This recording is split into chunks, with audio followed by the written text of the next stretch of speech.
जब आप किसी को खोते हो तो जाहिर है तकलीफ होती है। व्हाट डू यू थिंक आपकी सबसे बड़ी गलती? गलतियां मैंने बहुत की हैं, एक नहीं। फिर सामने वाले को माफ ही नहीं करता। जूही और मेरा झगड़ा हुआ 7 साल चला। मैंने 7 साल तक जूही के साथ बात नहीं की। जबकि मेरी जिंदगी कैसे बीती है, और जब मैं सोच रहा था तो मुझे लगा कि यार ये आमिर तूने ये क्या किया, तेरी जो फैमिली है, बच्चे हैं, आपने वक्त नहीं दिया, और आप वक्त देते भी थे, आप उनके साथ रहते भी थे, आपका ध्यान कहीं और होता था। मुझे बड़ा डिप्रेशन हो रहा था कि मैंने यार अपने बच्चों के साथ ठीक नहीं किया। तब तक मेरे नमस्ते आमिर। इस कार्यक्रम में मैं आपको सबसे पहले इस पे चर्चा करना चाहती हूँ कि why you always fail in marriage life and relationship. किसी भी प्रकार का रिलेशनशिप हो, आपने एक आपका क्लिप अभी मैंने देखा जिसमें आपने कहा कि मैं जूही चावला को माफ़ नहीं कर पा रहा था।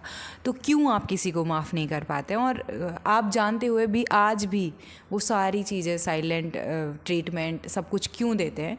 और बताने से आपको ये लगता है कि मैंने बता दिया तो गिल्ट थोड़ा सा कम हो जाएगा, या आप इरा के बारे में, अपनी बेटी के बारे में भी थोड़ा सा आपने कहा कि मैंने उनको टाइम नहीं दिया और आपको इसका भी गिल्ट है। लेकिन इन सबको बताने से पहले, क्योंकि थोड़ा सा मैं हार्ड रियलिटी बोलूँगी तो मतलब आपको ये लगेगा कि मैं आपकी आलोचक हूँ। मैं आपकी बिल्कुल भी आलोचक नहीं हूँ, मैं आपकी बहुत बड़ी प्रशंसक रही हूँ। 2018 मुझे पहली बार मोबाइल मिला था अप्रैल में, एंड दिसंबर तक मुझे टच वाला मोबाइल मिल गया था। पहले कीपैड मोबाइल था मेरे पास में, और उस वक्त मैंने सबसे ज़्यादा जिस व्यक्ति को देखा है वो आप हैं। मतलब आपका सत्यमेव जयते 2008 के पूरे एपिसोड्स और 2014 के पूरे एपिसोड्स। सो मैं आपकी बहुत बड़ी प्रशंसा रही हूँ। मुझे आपकी पर्सनल लाइफ के बारे में तब कुछ भी पता नहीं था, मैं बस वो एपिसोड्स देखती थी एंड मैं सोचती थी कि बहुत महान व्यक्ति हैं आप। बट ओवर द टाइम, क्योंकि मैं भी आपकी तरह थोड़ी सी रही हूँ, मैंने सामाजिक सुधार करना मुझे बहुत पसंद था, एंड 2021 में मैंने फ्री ऑफ कॉस्ट बहुत सारे बच्चों को पढ़ाया। वो भी थोड़ा सा, वैसे तो बहुत सारे फैक्टर्स थे लेकिन एक माइक्रो फैक्टर ये भी था कि मैं आपसे इंस्पायर्ड थी। तो मैं बहुत बड़ी आपकी प्रशंसक रही हूँ ओवर द टाइम। आपकी सारी मूवीज़, 3 इडियट, हज़ारों बार तो नहीं बट कईयों बार, हम तीनों भाई बहन हैं तो हम तीनों भाई बहन को कुछ भी है तो आपकी मूवी लगा के और रिपीटेबली एक ही सीन को देख देख के हंसना, जोक क्रैक करना एक दूसरे पे, एक किया है। आपकी तारे ज़मीन पे मेरी one of the favourite movie है। पीके मूवी मैंने देखी और बहुत अच्छे से देखी, और दंगल भी मेरी फेवरेट है। तो आपकी सारी मूवीज़ मैंने देखी हैं। इस वाले इरा की 2000 मतलब 3 इडियट के बाद से शायद। तो मैं आपके बारे में, आपकी मूवीज़ और आपके शो सत्यमेव जयते से आपको जानती थी। आपकी पर्सनल लाइफ में मेरा कोई इंटरफेयर नहीं था, मुझे आपके बारे में कुछ पता नहीं था कि पर्सनल लाइफ कैसे है। फिर अभी जब मैं काफ़ी 2021, 22, 23 के बाद फ्री हुई तो मैंने आपकी लाइफ देखी कि आपकी पर्सनल लाइफ कैसी है। सो आपकी अब मतलब यहाँ पे आमिर सर, मैं आपको सिर्फ इतना ही कहूँगी कि मैं एक अच्छी स्टूडेंट हूँ तो, और अच्छी ऑब्जर्वर हूँ, तो मुझे आपसे बोलना है, क्योंकि मैं आपसे बोल नहीं पाऊँगी क्योंकि मेरे पास में आपका ना तो कोई सोशल मीडिया अकाउंट है कि मैं आपको मैसेज करूँ और आप मुझे देख लें। तो यही एक माध्यम है मेरे पास में। सो मैं यहाँ पे बोल रही हूँ। सो सॉरी, मैं पब्लिकली बोल रही हूँ, बट आपकी पूरी personal professional life publicly available है, सो बोला जा सकता है आपके बारे में। तो हार्श वर्ड्स में आपकी पर्सनल लाइफ की धज्जियाँ उड़ी हुई है, राइट? तो वो क्यों? मेरा कभी भी ये सवाल नहीं रहा है कि रेपिस्ट रेप करता है तो उसको कितनी हार्ड सजा दी जाए, या कोई क्रिमिनल है, कोई आतंकवादी है, कोई कितना ही बड़ा अपराध किया है तो उसको क्या मिलना चाहिए, उसकी सज़ा क्या होनी चाहिए, या उसने ऐसा क्यों किया, कब किया, कहाँ किया, किसके साथ किया, इस पे मेरा कोई भी मतलब कि बात नहीं रहती है, क्योंकि वो हो चुका है ऑलरेडी। बट वो कैसे हुआ और कैसे सुधार हो सकता है, मेरा मेन फोकस इस पे रहता है। मैं साइंटिफिक टेम्पर में बिलीव करती हूँ, साइंटिफिक मेथड्स में बिलीव करती हूँ, तंत्र में बिलीव करती हूँ। तंत्र मतलब सिस्टम, इकोसिस्टम जैसे होता है कि एक ऑटोमेटिक सिस्टम बन जाता है कि जिससे चीज़ें चलती रहती हैं। तो आपका ऑलरेडी जो इकोसिस्टम है ना, वो इस तरीके का है कि आपके पर्सनल रिलेशनशिप, मुझे ऐसे लगता है कि बचपन से ही गड़बड़ रहे होंगे।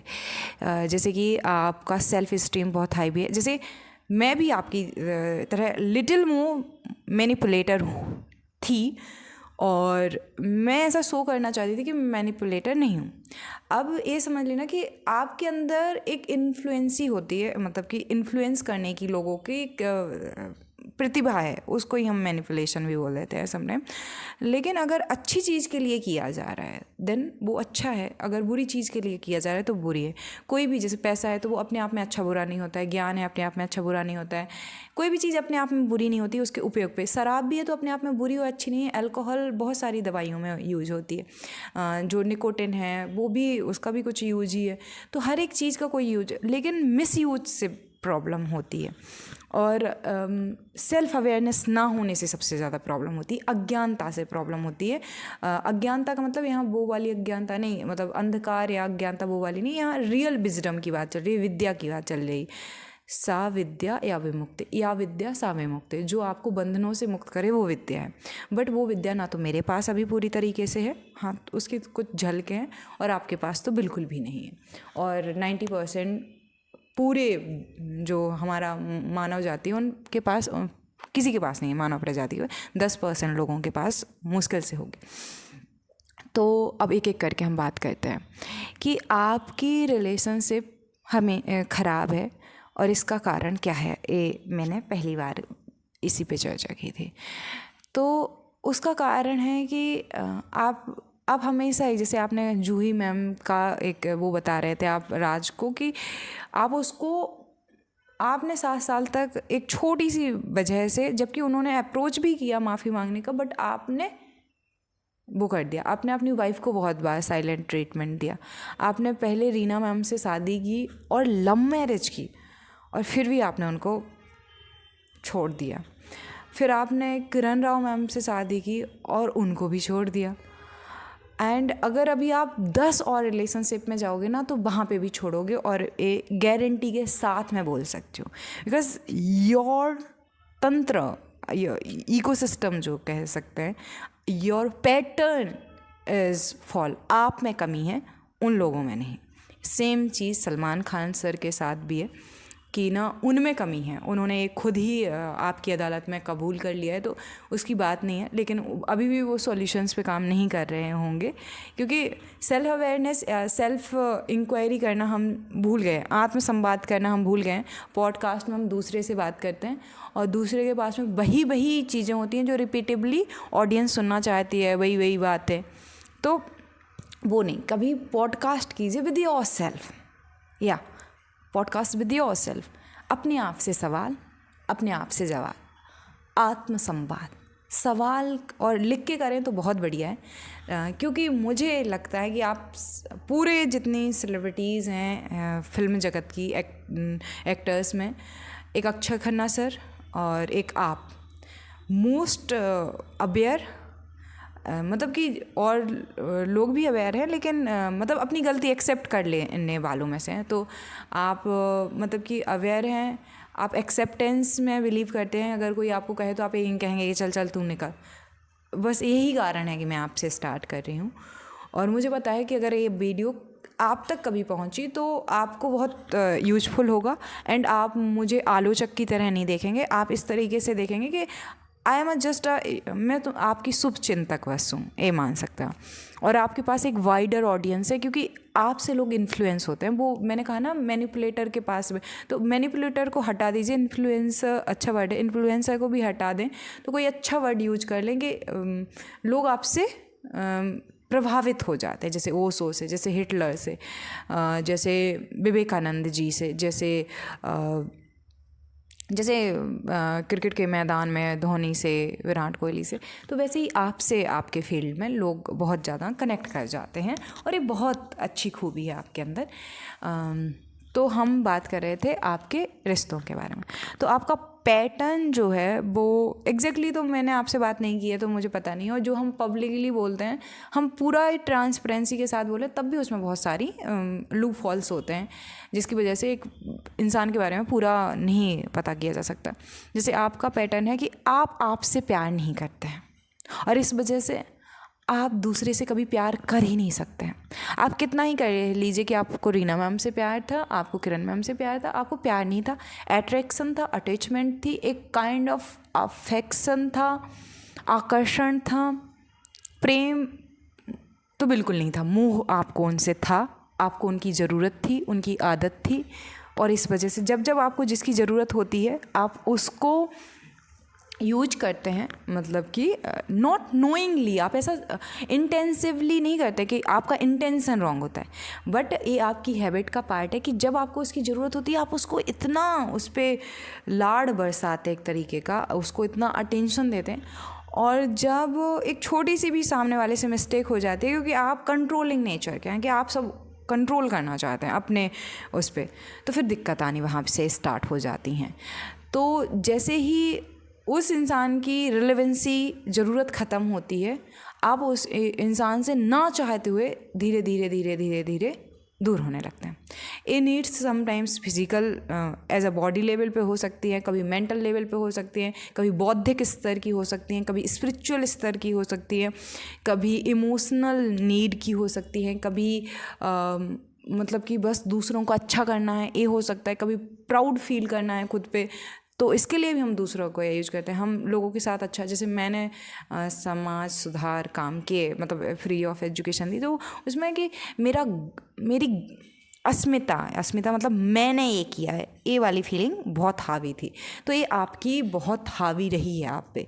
तो जैसे जैसे इंसान की रेलेवेंसी ख़त्म होगी, एक्चुअल रेलेवेंसी, वो धीरे धीरे वो हो जाएगा आपकी लाइफ से, और जैसे ही आपको उसकी रेलेवेंसी होगी और आपको सडनली किसी पे बहुत आएगा कि उससे माफ़ी मांग लूँ, उससे कह दूँ कि हाँ मैं आपको कितना चाहता हूँ, और फिर आपका वो धीरे धीरे जब वो सामने आएगा तो कि क्या ही बोलना है, बोलने से क्या ही हो जाएगा, ऐसा कुछ हो सकता है आपके साथ में। ऐसा मैं ये नहीं कह रही हूँ कि पक्का ऐसा ही होता होगा, बट बिकॉज़ आप पब्लिकली रोने लगते हैं, एग्रेसिव आप पब्लिकली उतना ज़्यादा खास होते नहीं हैं, तो आपने अपने इमोशंस को बहुत कंट्रोल करा है, बहुत हाई लेवल पे दबाया है, और ऐसे ऐसे इमोशंस दबाए हैं कि वो निकलना चाहते हैं, और जब इमोशंस दबे होते हैं तो वो किसी के इमोशंस किसी और पे निकलते हैं, किसी का गुस्सा कहीं और निकलता है, किसी की झुंझलाहट किसी कहीं और निकलती है। वो कुछ भी हो सकता है कि आपने किस तरीके का सप्रेशन किया है अपने इमोशंस के साथ। आपने गुस्से को दबाया है तो वो दबेगा नहीं, तो आप प्यार दूसरों से कभी नहीं कर पाए क्योंकि आप खुद से प्यार नहीं करते। जब तक प्यार अपने आप से ना हो, इंसान बाहर से नहीं कर सकता। तो आप आगे अगर आपने 50 रिलेशनशिप भी बनाए आगे के 5 साल 10 साल 20 साल 50 साल में, और केवल मैं हस्बैंड वाइफ वाले रिलेशनशिप्स नहीं कह रही हूँ, मैं अदर ऑल रिलेशनशिप भी कह रही हूँ।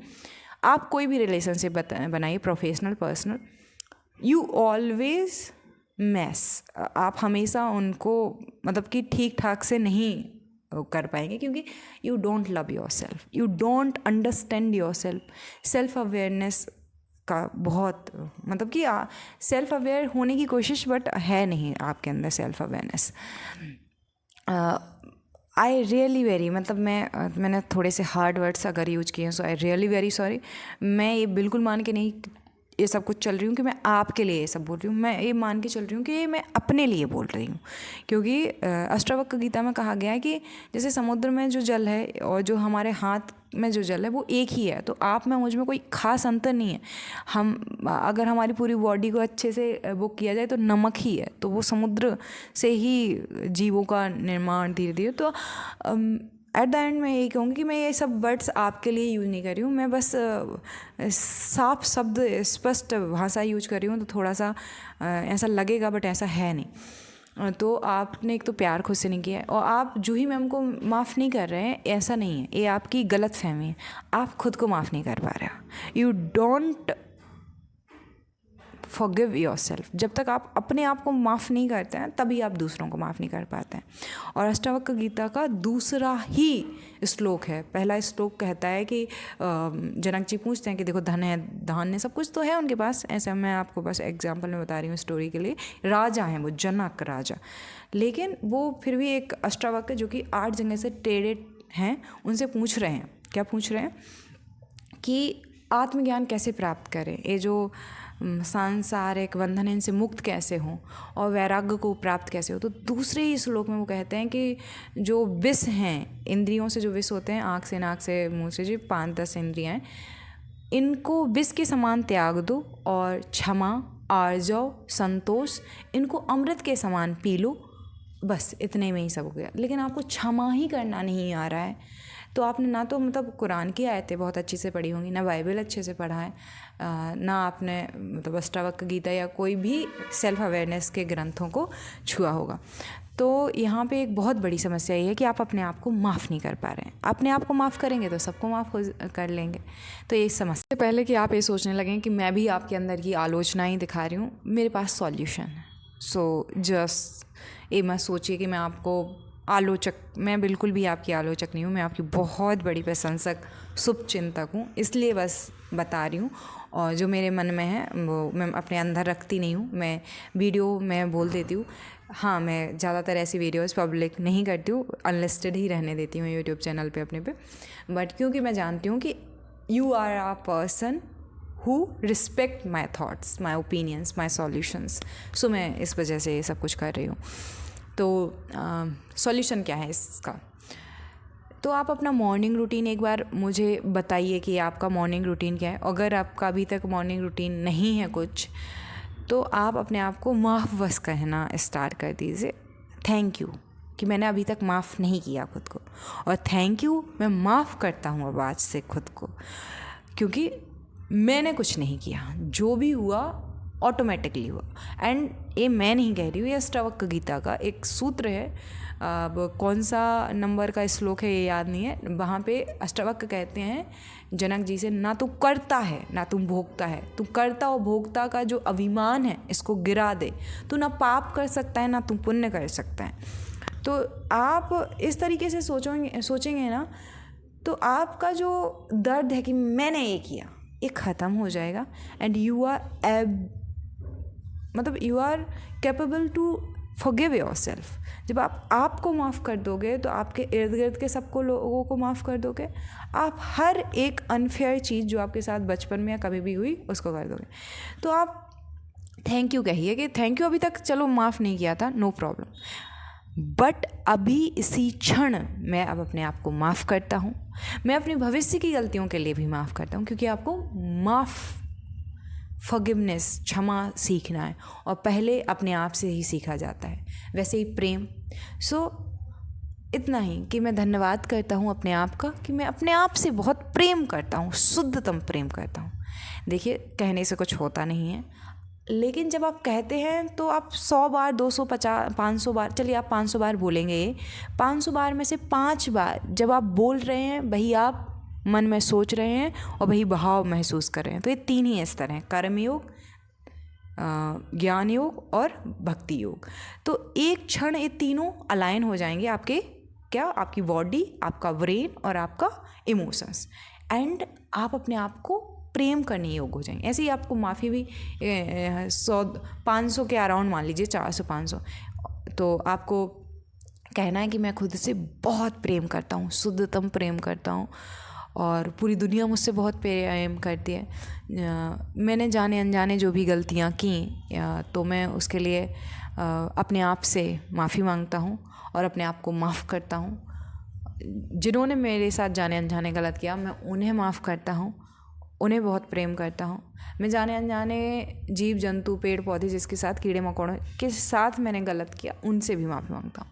तो जब आप ऐसा करेंगे, और हर दिन सुबह से ऐसा करें, हर दिन शाम को ऐसा करें, तो आप 21 दिन के अंदर एक चेंज अपने जीवन में, 2 चीज़ें आपके अंदर अभी जैसे मैंने फिगर आउट करें कि आप क्षमा नहीं कर पाते हैं, मतलब फॉरगिव नहीं कर पाते हैं, और आप प्यार नहीं करते हैं खुद से। ये 2 चीज़ें जैसे ही आप फिक्स कर लेंगे, देन ऑटोमेटिकली चीज़ें सही होती जाएंगी। और थोड़ा सा ऐसी बुक्स पढ़िए जो सेल्फ अवेयरनेस की हैं, जैसे आप एक बार कुरान की आयतों का अच्छा खासा अर्थ जो अच्छे से एक्सप्लेन किया, जैसे ओशो ने, उनको सुन सकते हैं। अष्टावक्र गीता जो कि ओशो ही की डिस्कोर्सेस हैं, उनको सुन सकते हैं या खुद से पढ़ सकते हैं। और हाँ, क्योंकि आप इसमें फंस जाएंगे कि कब क्या करना है। मैंने क्या कहा था कि आपको कोई काम सौंपा जाए तो आप नहीं कर पाएंगे, मुझे कोई काम सौंपा जाए नहीं कर पाएंगे, लेकिन जब एक सिस्टम बना दिया जाता है तो वो ऑटोमेटिकली होता है। जैसे अगर हमसे कह दिया जाए कि हमें हर बार सांस लेनी है, तो बहुत प्रॉब्लम आ जाएगी ना, लेकिन वहीं पे शरीर की पूरी ऐसी संरचना बनाई गई है कि ऑटोमेटिकली सांस ली और छोड़ी जा रही है, पाचन क्रिया अपने आप चल रही है। हमारा ब्रेन का जो सिस्टम है, नर्व सिस्टम हो गया या कंकाल तंत्र का सिस्टम है, जिससे विचार आते हैं और निकल जाते हैं, तो बोलने की विक्रिया हो गई, ये इतना ऑटोमेटिक है कि इसमें हम नहीं है सहयोगी, वरना तो ये कुछ नहीं हो पाता ना। तो जिसे देखने की विक्रिया हमारी वजह से नहीं है ना, वो ऑटोमेटिक है। तो ऐसा आपको सिस्टम बनाना पड़ेगा। तो मैं आपको 21 डेज का एक मतलब 21 डेज का नहीं, चैलेंज नहीं है ये, चैलेंज से भी आप वो हो जाएंगे, अनफेयर होगा आपके साथ चैलेंज करना। आप ये मान लीजिए कि ये आपके जीवन का सबसे महत्वपूर्ण, इंजॉयबल, फनी, कॉमेडी, ये सबसे आपके साथ बिताया हुआ प्रेम पूर्वक उत्सव है, जो आप 21 दिन तक महसूस करें। 21 दिन के बाद आप अगर महसूस करें कि आप इसके साथ में बहुत खुश हैं तो आगे करें, अदरवाइज छोड़ दें, कोई दिक्कत नहीं है। तो पहली चीज़ आपको क्या करनी है, एक सिस्टम बनाना है। तो सिस्टम क्या, तो दिन को एक तरीके से डिवाइड करें। अगर जैसे कि तक्षशिला एक अध्ययन केंद्र था, जैसे आपने पढ़ाई होगा कि पाकिस्तान के जो वेस्ट वाला इलाका है, वहाँ पे तक्षशिला एक विश्वविद्यालय था, एक पूरा का पूरा सिटी ही विजडम यूनिवर्सिटी की तरह थी। 16-17 साल के बच्चे वहाँ पे जाते थे और पढ़ते थे। वहाँ का जो रूटीन है वो आपको फॉलो करना है। तो रूटीन क्या था, सुबह से, अब मैं ये टाइम आपके लिए दे रही हूँ, आप इसको चेंज कर सकते हैं अपने अकॉर्डिंग, बट सो के उठने के कुछ टाइम तक ध्यान, आत्म ध्यान, मौन, संयम, इनको साधना। फिर था आत्म संवाद भी इसी में। फिर इसके बाद में संवाद करना शिष्यों के साथ में, दूसरे और गुरु के साथ में। और फिर जो मध्य टाइम होता था उसमें अपने पूरे जैसे खाना पीना, ये जो डेली क्रियाकलाप हैं, ये खुद बच्चे अपने अपने बिहाफ पे करते थे, मतलब ऐसे ग्रुप्स में। फिर उसके बाद शाम को फिर से संवाद गुरुओं के साथ में, दूसरे शिष्यों के साथ में, और गुरु सिर्फ प्रश्न देता था, नो आंसर। जैसे आज की बुक्स में आंसर भी है, तो ये परंपरा तो वहीं से आ रही है, प्रश्नोत्तर की, क्वेश्चन आंसर्स की। लेकिन क्या हो गया कि रट के उसी में आंसर लिखा है तो बच्चा रट के जाता है। ये आंसर्स का, क्वेश्चंस पूछने का तरीका नहीं है। क्वेश्चन इसलिए पूछा जाता है कि आंसर तुरंत तुम्हें रट के नहीं आना है। वो क्वेश्चन इतना यूनिक है कि तुम्हें तुम्हारे अकॉर्डिंग आंसर देना है। आज की एजुकेशन की सबसे बड़ी समस्या है कि वो विजडम में कन्वर्ट कभी नहीं होगी। तो इंसान विवेकी नहीं होगा, विद्वान नहीं होगा, वो सिर्फ साक्षर होगा। क्योंकि बस 7 साल तक की एज से बड़ा इंसान पढ़ना लिखना जानता है, इंडिया में साक्षर बोल दिया जाता है। ऐसे ही दूसरे देशों की कुछ डेफिनेशंस हैं, मानक हैं। और वैश्विक स्तर पे कोई विद्या, एजुकेशन का यूनिफाइड, यूनिवर्सल मतलब कि स्टैंडर्ड है नहीं। जैसे कि खाने का है, पीने का है, हर चीज़ का है, बट ऐसा कुछ एजुकेशन या एजुकेशन को विजडम में कन्वर्ट करने के लिए ऐसा कुछ नहीं है। तो गुरु सवाल पूछते थे और उत्तर शिष्य को लेके आने होते थे, और वो कहीं पे भी क्वेश्चन का आंसर वो नहीं लिखा हुआ होता था। और फिर रात को फिर से वही ध्यान, मौन, विद्या पे काम करना, आत्मसंयम साधना, और इसके साथ में सो जाना। तो ये मेनली 5 हो गए, जिसमें मॉर्निंग के 2 और इवनिंग के, नाइट के 2 सेम ही है, बीच में खाना आना पकाना। तो मेनली 5 पार्ट्स में डिवाइडेड है जो रूटीन है। लेकिन हम इसको आपके अकॉर्डिंग, आज के टाइम के अकॉर्डिंग अभी बात करेंगे। तो यहाँ पे सवाल कौन पूछेगा, आपका गुरु कौन बनेगा? तो आप ChatGPT से भी कह सकते हो कि आत्म अवेयरनेस, मतलब आत्म संवाद या सेल्फ अवेयरनेस के क्वेश्चन पूछो, ओशो या किसी से भी, या खुद ही आप सवाल पूछिए। क्योंकि हमारे से ज़्यादा हमें कोई नहीं जानता है, हमारे प्लस, हमारे माइनस, हमारे स्ट्रेंथ्स, हमारी weaknesses, we know everything about yourself. और धीरे धीरे आप एक लेवल पर पहुंच जाएंगे, या किसी एक को चुन लीजिए, वो आपके लिए कर देगा जो आपको लगता है कि जो उतने लेवल का है, जो आपको अवेयरनेस तक भेज सकता है। ये आप 21 डेज़ तक, अब मैं आपको रूटीन बताती हूँ। जैसे मैं जो रूटीन फॉलो करती हूँ, आप वही मेरे साथ फॉलो कर लीजिए। एंड 21 डेज़ के बाद अगर आप किसी को फॉरगिव नहीं कर पाए तो आप मेरा नेम चेंज कर सकते हैं। अगर ये वीडियो आपके पास आया होगा और आपने मेरे वीडियो को लाइक किया होगा तो डिसलाइक कर सकते हैं, आप कमेंट में कुछ भी बोल सकते हैं, बट आप 21 डेज़ तक 21 डेज़ में वो दिन नहीं आएगा जिस दिन आप इसको फॉलो नहीं करेंगे, क्योंकि जब आप हर दिन इस चीज़ को फॉलो करेंगे उसी को मैं 21 डेज़ कंसीडर करूँगी। तो क्या है रूटीन है कि आप 3 बजे उठिए और 3 बजे से 3:30 बजे तक सेल्फ प्रोग्रामिंग, सेल्फ अवेयरनेस पे काम करना, जिसमें आपको सिर्फ 2 चीज़ों पे काम करना है। मैं अपने आप से बहुत प्रेम करता हूँ, मैं अपने आप को क्षमा करता हूँ, जो मैंने पहले बोला था वो सब कुछ करना है। आधे घंटे तक कंटिन्यूसली इनको बोलना है, लिखना है, महसूस करना। फिर उसके बाद में आपको आधा घंटा इसमें होगा, 1.5 घंटे, और क्योंकि मैं लाइव ही ये सब कुछ करती हूँ तो आप मुझे ज्वाइन कर सकते हैं। 3:30 बजे से 5 बजे तक आप ध्यान करिए। और ध्यान में वैसा, आप मेडिटेशन में वैसा कुछ नहीं है, आप सिर्फ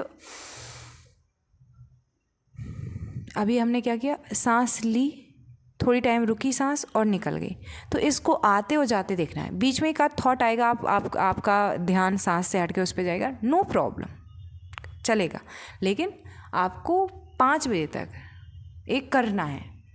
5 बजे से 6 बजे तक आपको कुछ भी सीखना है। जैसे आप विकास सर बता रहे थे, आप अभी शास्त्रीय संगीत शायद या कोई संगीत सीख रहे हैं, सिंगिंग सीख रहे हैं, तो सिंगिंग सीखना स्टार्ट कर दीजिए। वॉट यू वॉन्ट रियली, जो भी आप चाहते हैं वो सीखना 5 बजे से 6 बजे तक स्टार्ट कीजिए, क्योंकि आपने ध्यान किया है, आपकी एनर्जी पीक पे है। अब आप जो भी सीखेंगे बहुत फास्ट सीख लेंगे, क्योंकि किसी भी चीज़ को सीखने का मतलब क्या होता है कि हमारे ब्रेन में बहुत सारे न्यूरॉन्स हैं।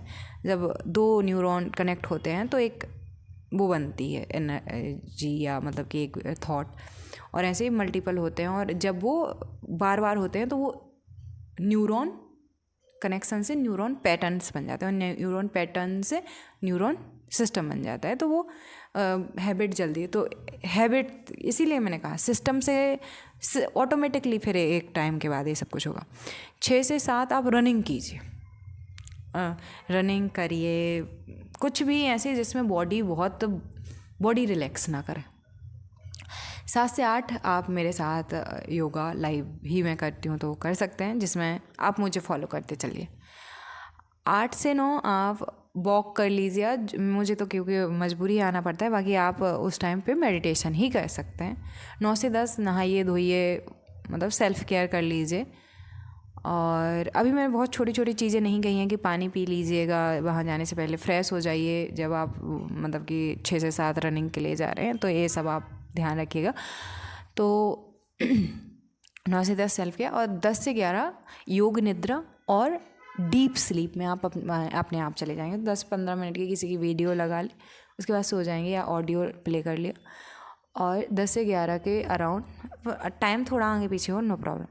फिर 11 से 12 प्रिपेयर कर लीजिए अपने आप को, जो आप करने वाले हैं एग्जैक्टली कि क्या क्या तैयार करने वाले हैं, या 11 ही बजे से आप अपने काम पे जाएं और 6 बजे तक काम करें। अब जैसे मेरा काम और आपका काम डिफरेंट है, तो यहाँ पे आप जैसे आमिर खान सर हैं वैसे आमिर खान सर बन के अपना काम कीजिए।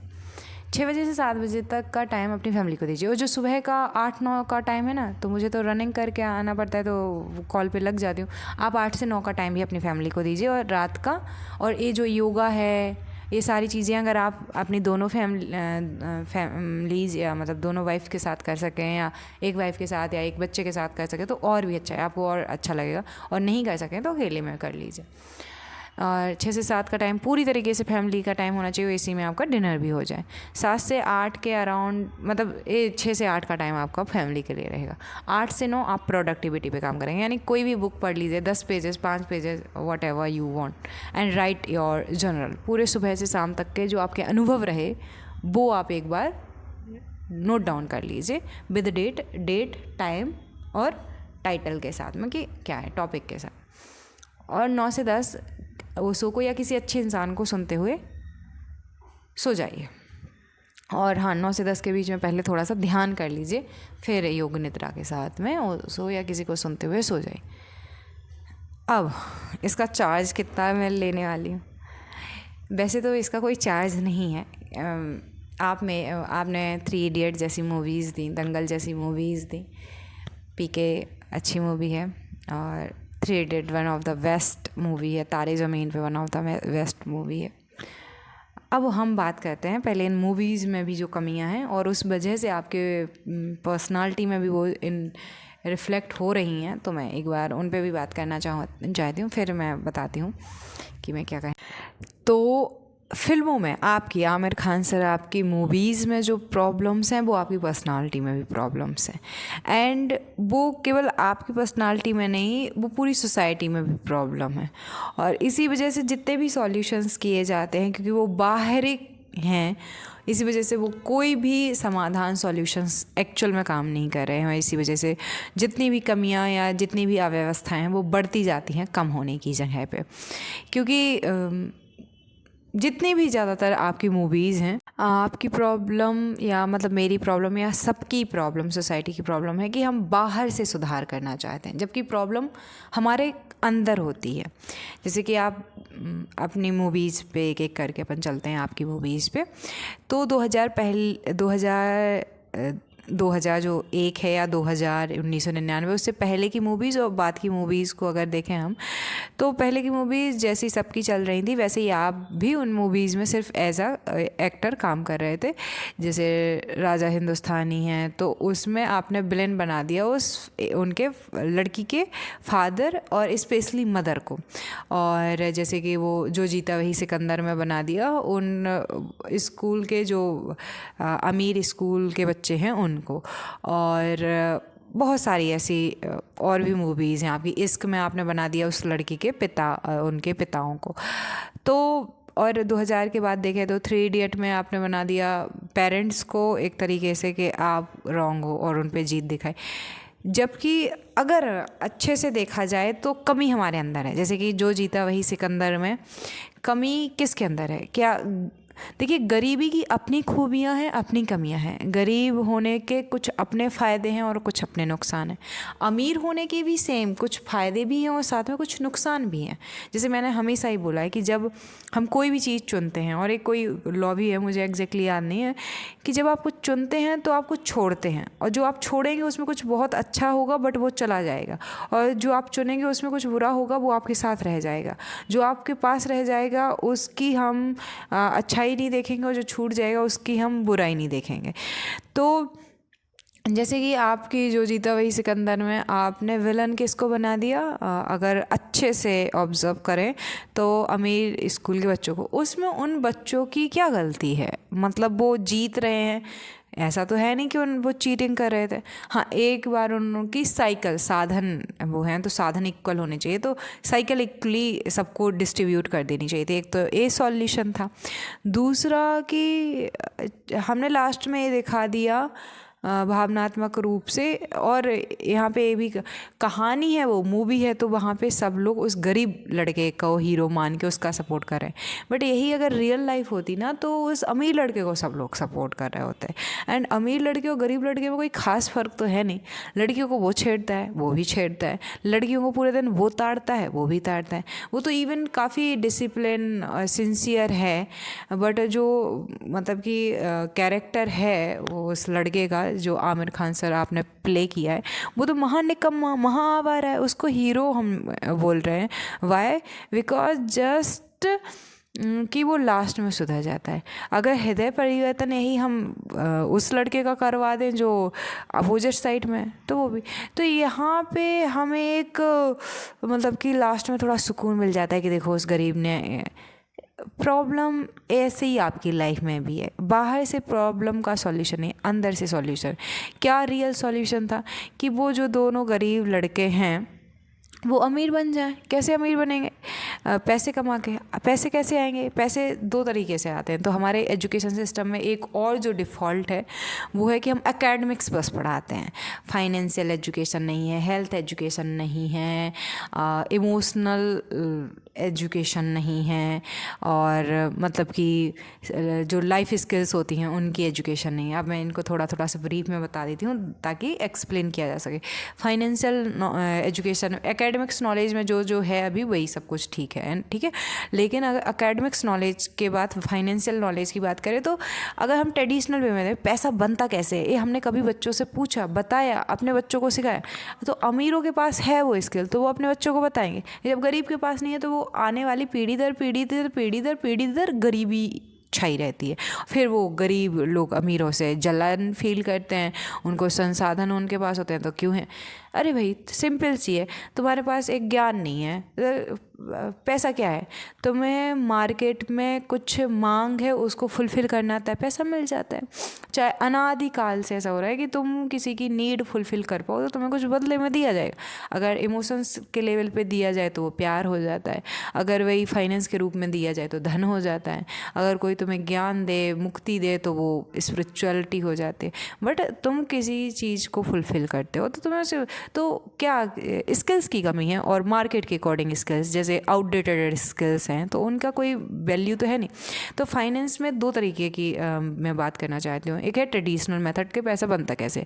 तो ट्रेडिशनल मेथड में अगर आप अच्छे से देखोगे तो पैसा कैसे बनेगा। फर्स्ट कि जॉब करना। अब जॉब मतलब आप टाइम दोगे, बदले में कोई आपको पैसा देगा। एक गवर्नमेंट भी हो सकता है आज के टाइम में, प्राइवेट भी हो सकता है। गवर्नमेंट भी 3-4 ग्रुप्स में होता है, group A, group B, group C, group D, ये अलग अलग फिर कैटेगरी में है कि डॉक्टर वाली जॉब्स हैं, यूपीएससी वाली जॉब्स हैं, बहुत सारी डिफरेंट एरियाज़ की जॉब है। बट ऐसे गवर्नमेंट जॉब्स है, और गवर्नमेंट जॉब के लिए एक क्वालिफ़िकेशन है, एक मानदंड है जिसको आपको पार करने के बाद ही आप उसमें जा पाएंगे। और उसमें कंपटीशन जो ज़मीन आसमान का है वो हम देखते हैं कि अगर 1000 वैकेंसी है तो 1, 1.5, 2, 5, 10 लाख फॉर्म डाले जाते हैं। यूपीएससी का एग्ज़ाम है क्योंकि मैंने उस एग्ज़ाम को दिया है तो मुझे उसका आइडिया है।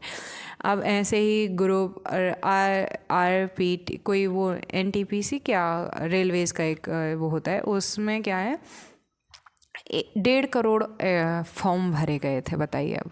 और शायद 50,000 कितनी वैकेंसी थी एग्जैक्टली याद नहीं है, बट 1 लाख भी वैकेंसी होगी, 2 लाख भी वैकेंसी होगी तो सोचो 1-1.5 करोड़, तो इतनी ज़्यादा मारी फिरी जाती है। तो एक पैसे कैसे बनता है मैं उस पर बात कर रही थी। तो एक हो गया जॉब में गवर्नमेंट और प्राइवेट, और जॉब में प्राइवेट जॉब में भी ऑर्गेनाइज सेक्टर, अनऑर्गेनाइज सेक्टर की, मतलब कॉन्ट्रैक्ट बेस पे रख लिया कि तुम 2-4 दिन आ जाओ, काम करो, पैसे लेके जाओ, और जहाँ पे कॉन्ट्रैक्ट होता है, जहाँ पे सुरक्षा दी जाती है वो, तो जॉब्स हो गए मेनली। दूसरा तरीका क्या था ट्रेडिशनल फाइनेंस में कि आप बिज़नेस कर सकते हो। बिज़नेस मतलब 4 फैक्टर्स चाहिए होंगे, लैंड चाहिए होगी, लेबर चाहिए होगा, कैपिटल चाहिए होगी, और एंटरप्रेन्योर चाहिए होगा।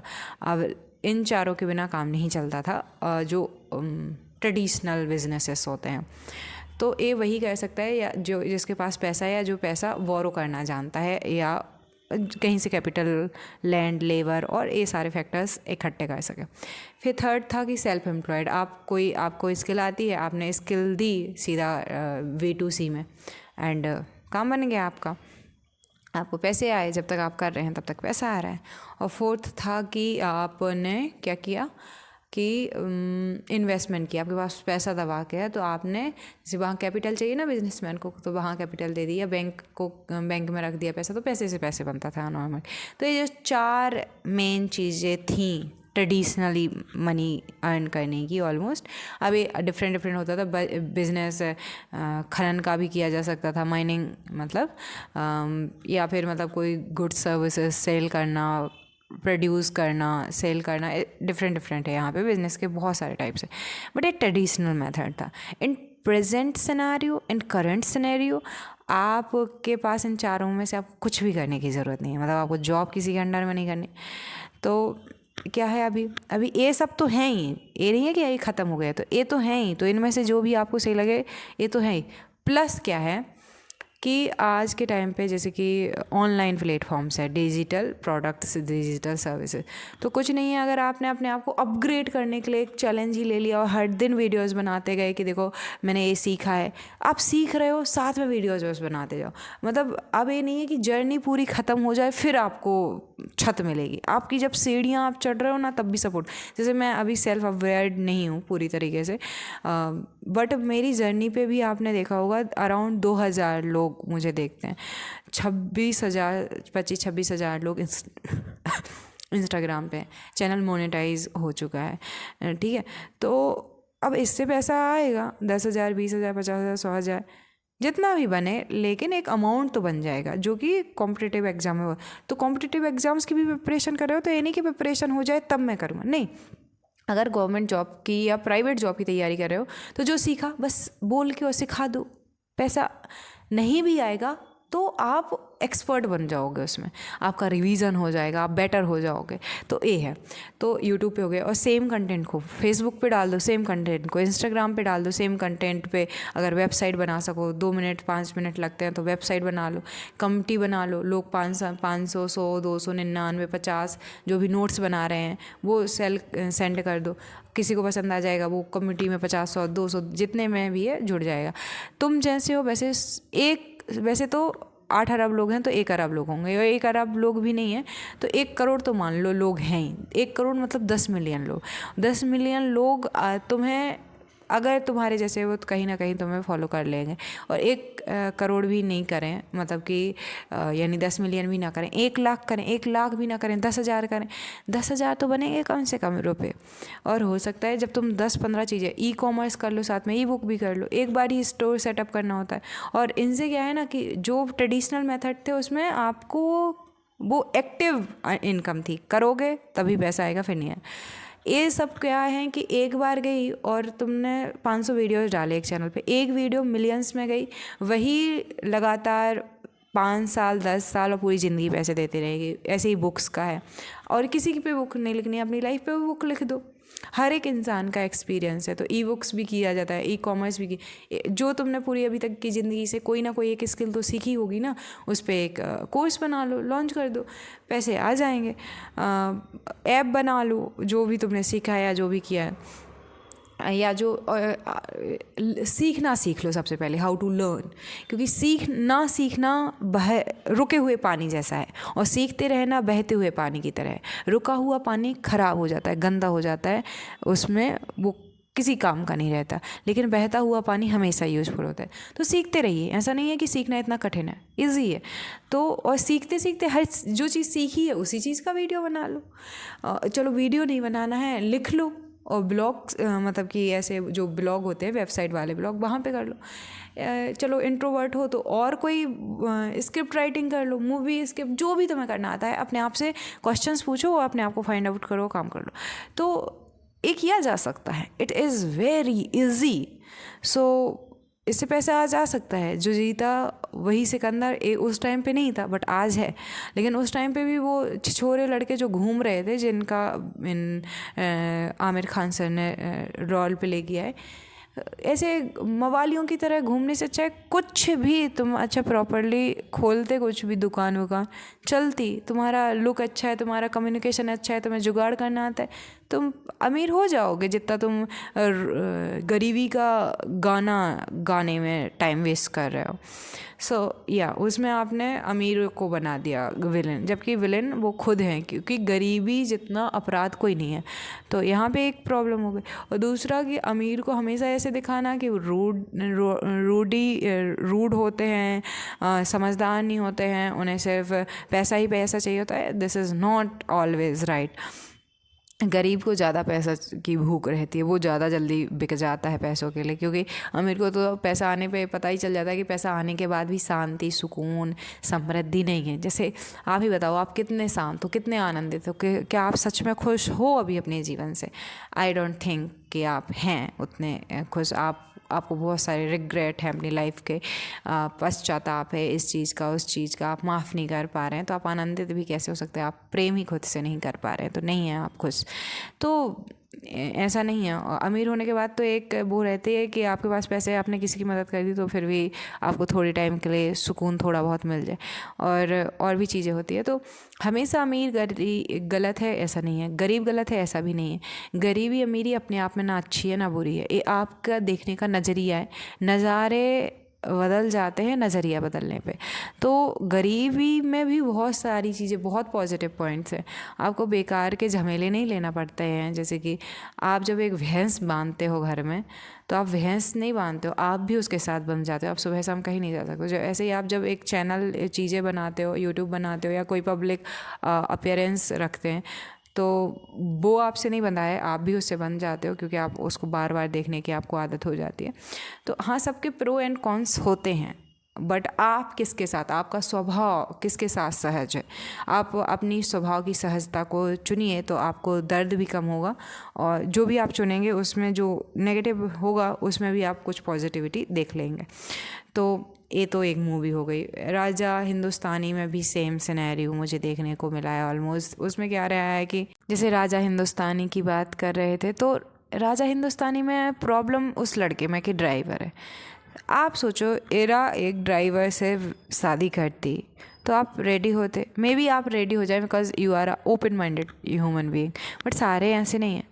तो चलो, राजा हिंदुस्तानी के फादर तो फिर भी मान जाते हैं, मदर की गलती है, तो वहाँ पे भी आप वहाँ पे गलतियाँ ढूंढ रहे हो कि मैं कितना अंडरस्टैंडिंग हूँ, मैं दूसरों की, मैं कान से कितना कच्चा हूँ, ये उस मूवी में है। And this is not only in movie, you are in real life. आप रियल लाइफ में भी ऐसे हैं कि दूसरों ने क्या कहा, आप उससे जल्दी थोड़ा ओपिनियन बना लेते हैं, थोड़ा जजमेंटल हैं। आप कहें कि आप जजमेंट नहीं करते, या मैं कहूँ कि मैं जजमेंटल नहीं हूँ, बट हम सब अपने परसेप्शन से, अपनी पूर्व अवधारणाओं से घिरे हुए होते हैं। हम जो भी डिसाइड करते हैं हम अपनी प्री मेमोरीज पे करते हैं।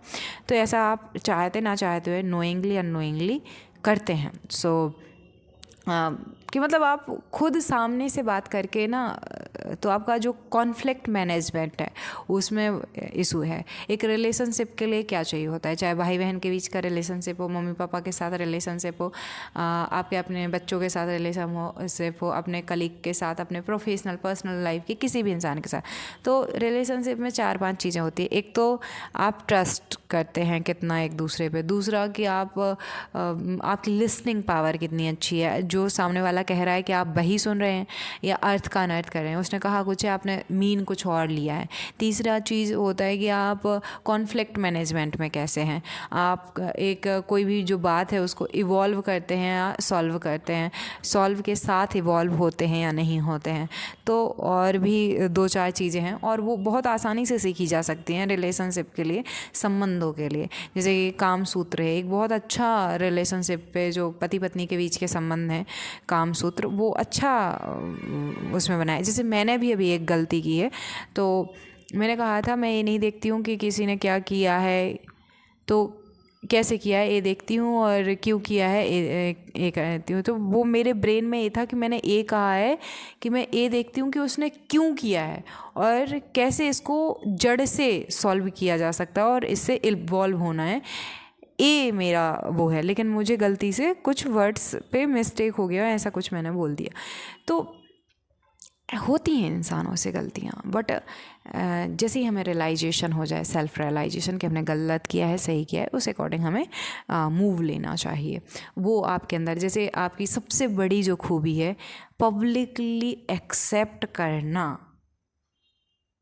बहुत हार्ड होता है। तो आपके अंदर चेंज बहुत इजी है, पॉजिटिव जो चेंज की बात मैं कर रही हूँ वो बहुत इजीली आपके अंदर आ सकते हैं। तो ये तो हो गई कि राजा हिंदुस्तानी मूवी में जो पर्सनालिटी आपने प्ले की है, एंड आपने राज समानी से कहा कि जैसे वो बच्चे को लिया ऐसा ऐसा होता है, मैं कुछ वैसा हूँ। तो मैंने कहा भी कि जो आप मूवीज़ प्ले करते हो उसमें आपका बहुत, जैसे शाहरुख खान सर केवल एक्टिंग में उनको पसंद है प्यार करना, ऐसा नहीं है। वो थोड़ा बहुत कहीं ना कहीं रियलिटी में भी वैसा होता है। एक लड़की के लिए लॉयल होना, हाँ थोड़े टाइम के लिए भटक जाना, वो मूवीज़ में भी भटकते हैं वो। तो जब आप कुछ अभिनय करते हैं, एक्टिंग करते हैं, तो वो आपकी रियल पर्सनालिटी में भी आ जाता है, और जो आपकी रियल पर्सनालिटी में होता है वो आपकी एक्टिंग में भी नोइंगली अननोइंगली चला जाता है।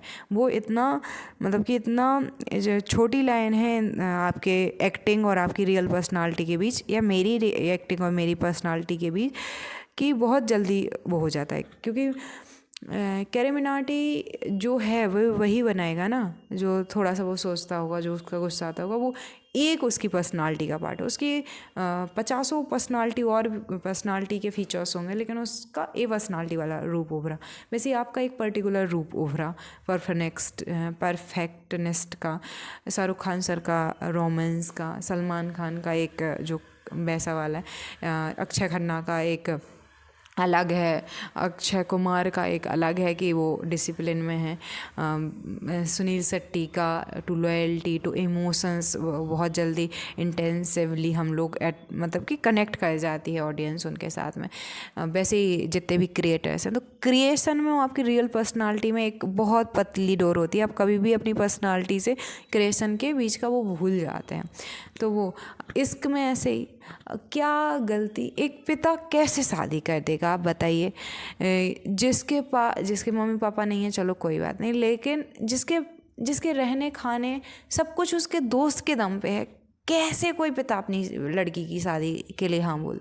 मम्मी पापा को किसी की लव मैरिज से दिक्कत नहीं है, जैसे अनुष्का शर्मा के मम्मी पापा मना कर दें अनुष्का शर्मा को विराट कोहली से शादी करने, कैसे कर देंगे, नहीं कर सकते। देखो हमेशा एक लड़की का पिता और लड़की, चाहे लड़की हाँ कहे या नहीं कहे, वो हमेशा अपने से बेटर को चाहती है।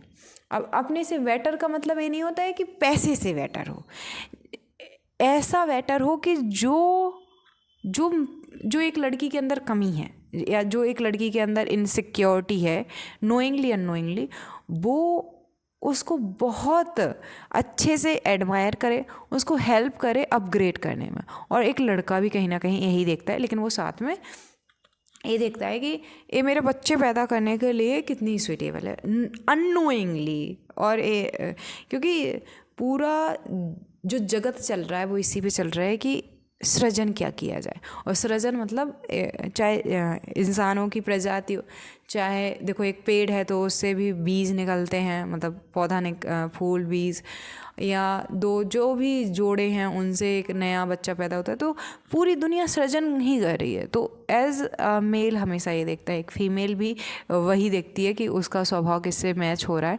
एंड देन वो एक दूसरे से अट्रैक्ट होते हैं, एंड मोह होता है, अटैचमेंट होती है, अटैचमेंट के बाद में थोड़ा प्रेम होता है, प्रेम के बाद में जब प्रेम की पराकाष्ठा पहुंच जाती है तो भक्ति होती है, भक्ति के बाद भी साक्षी भाव आ जाता है, समथिंग लाइक दिस।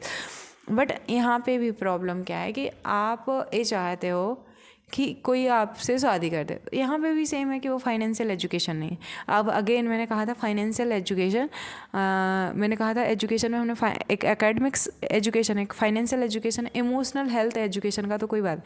तो एक है हेल्थ एजुकेशन में फिज़िकली हेल्थ, आप फिज़िकली कितने फिट है, एक है मेंटल हेल्थ, एक है इमोशनल हेल्थ। तो फिज़िकल हेल्थ मतलब आपकी बॉडी पूरी हेल्दी है या नहीं, मेंटल हेल्थ का मतलब है आपके जो थॉट्स हैं, वो थॉट्स एंड बिलीव जो हैं वो हेल्दी हैं या नहीं, एंड इमोशनल हेल्थ का मतलब होता है आपके जो इमोशंस हैं, आपको गुस्सा सबको आता है, बट हाउ टू रिएक्ट। तो तक्षशिला मॉडल की जब हमने बात की स्टार्टिंग में, वहाँ पे जब परीक्षा ली जाती थी ना एक बच्चे की, तो ऐसे नहीं ली जाती थी कि एग्ज़ाम करा दिया बैठ के और लिख दो या इंटरव्यू लेके, नहीं रट के पहले से चला जाए, ऐसा नहीं होता।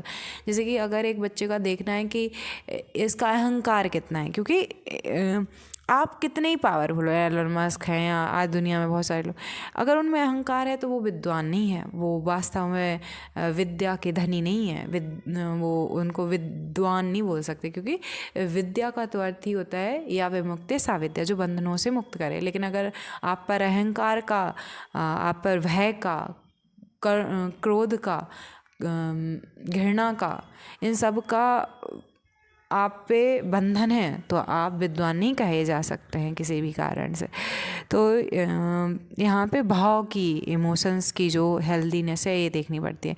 तो तक्षशिला में क्या होता था कि एक बच्चे को पूरे अधिकार दे दिए जाते थे एक टाइम पे, कि अब ये कैसे रिएक्ट करता है, उसके हाव भाव कैसे बदलते हैं, वो लोगों से कैसे बोलता है, क्या विनम्र रहता है, क्या संयमित रहता है, कैसे उसके, और इस तरीके। और अगर वो फेल होता था तो कहा जाता था अभी और करो, अभी तुम तैयार नहीं हो। लेकिन ये नहीं कहा जाता फेल हो गए चलो जाओ, ऐसा नहीं, अभी और करो, अपने ऊपर ध्यान दो, संयम करो, जो हमने टाइम की बात की थी। ऐसे ही इमोशंस में, जैसे कि हेल्थ एजुकेशन में, इमोशन एजुकेशन में रिलेशनशिप मैनेजमेंट भी आता है, सेक्स एजुकेशन भी आती है। सेक्स एजुकेशन तो ऑलमोस्ट ना है, लोगों को लगता है कि वो पोजीशनिंग जो होती है वो सेक्स एजुकेशन एक तरीके से कि ना, नेवर एवर। जैसे एलन मस्क का मैंने अभी एक वीडियो बनाया था, तो मैंने उसमें कहा कि एलन मस्क खुश नहीं है। मोस्टली जो मोस्ट सक्सेसफुल लोग होते हैं वो पर्सनल लाइफ में बहुत ही फेल रहते हैं। वाई? बिकॉज वो प्यार या ये जो काम है, जो सेक्स है, वो भी ना एक काम की तरह कहते हैं, as a work, not as a emotion.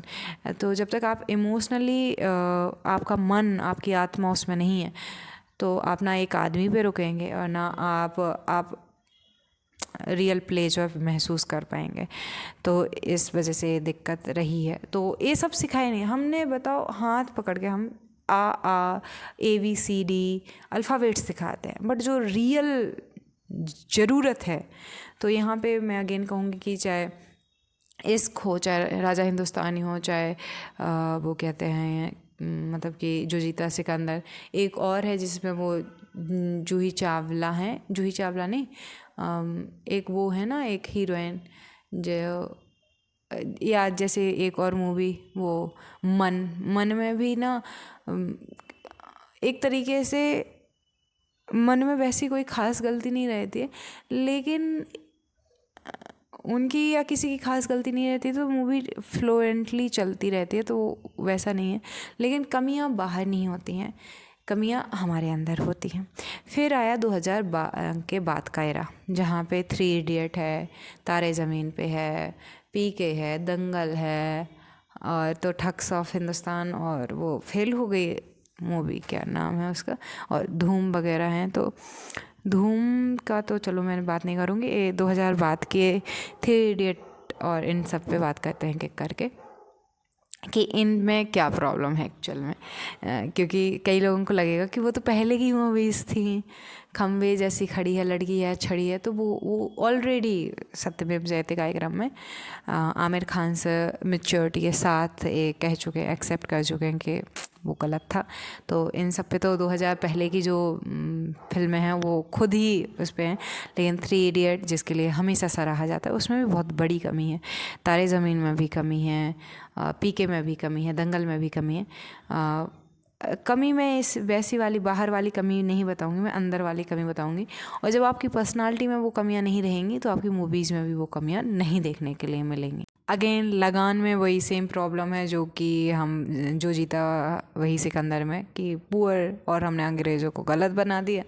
गरीबी सबसे बड़ा आत्म अपराध, भुखमरी, ये सब कुछ सबसे बड़ा अपराध है। तो वो मैं बता ही चुकी हूँ कि फाइनेंशियल नॉलेज होना चाहिए, तो ये तो हट जाएगा। आप फिर बात करें तारे ज़मीन पे, तो मम्मी पापा को उसमें विलन बनाया, मम्मी पापा नहीं, पापा को कि सिखाते नहीं है। तो इसमें अगेन जो मैंने विद्या का बताया कि मैं एजुकेशन को विद्या के तौर पे देखती हूँ। विद्या होनी चाहिए, एक तो एजुकेशन बोल दिया मैंने इधर विद्या को, तो वही कि एक तो होनी चाहिए एकेडमिक विद्या या education, financial education, emotional education, health education, and fourth is जो है कि लाइफ स्किल, जो डेली लाइफ यूज़ होता है। तो उसमें वो उस बच्चे के जो डेली लाइफ स्किल्स हैं वो नहीं है, और ये जो चारों ही मैंने विद्याएं बताई वही उसके साथ नहीं है। तो उसको, क्योंकि हमारा एजुकेशन ही सिस्टम बोरिंग है, तो मार्क्स के आधार पे, इसके उसके आधार पे देखते हैं जिस बच्चे के अंदर जो है। और यहाँ पे जो अवेयरनेस है, इमोशनल अवेयरनेस की बात ही है जो 3rd में, तो उसमें यही कहा जाता है कि कुछ क्वेश्चंस पूछे जाते हैं, हर एक बच्चे के आंसर वो डिफरेंट होंगे, बिल्कुल डिफरेंट होंगे, क्योंकि 16 टाइप की पर्सनालिटीज़ हैं वर्ल्ड में। जैसे कि मैं हूँ, तो मतलब ये 4 मेन पर्सनालिटी होती है और 4 अपोजिट होती हैं। 4 में से आप एक ओन करेंगे, जैसे एक्सट्रोवर्ट इंट्रोवर्ट में से एक ओन करती हूँ मैं, तो मैं एक्सट्रोवर्ट हूँ।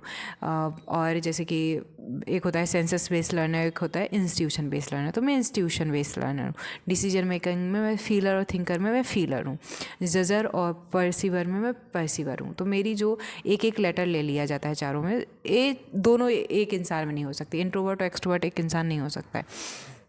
लेकिन सीखी जा सकती हैं और 80-20 रूल फॉलो हो जाता है, तो बैलेंस हो जाता है कि आप 80% जो पैदाइशी है वैसी पर्सनालिटी आपकी, आप 20% अपग्रेड कर लोगे। जो 20% आप अपग्रेड करोगे वो आपकी 80% जो भी लाइफ है उसको प्रोडक्टिवली हैंडल कर लेगी, वो आप एक अच्छे इंसान, आप बैलेंस हो जाओगे। तो लेकिन जब आपको पता ही नहीं है पर्सनालिटीज़ के बारे में, जो इमोशनल अवेयरनेस एजुकेशन के बारे में बात कर रही हूँ, तो होगा ये कि मम्मी पापा तो यहाँ पे एजुकेशन मम्मी पापा के लिए ज़रूरी है। आपने एक बच्चे की हेल्प कर दी, उससे क्या ही हो जाएगा।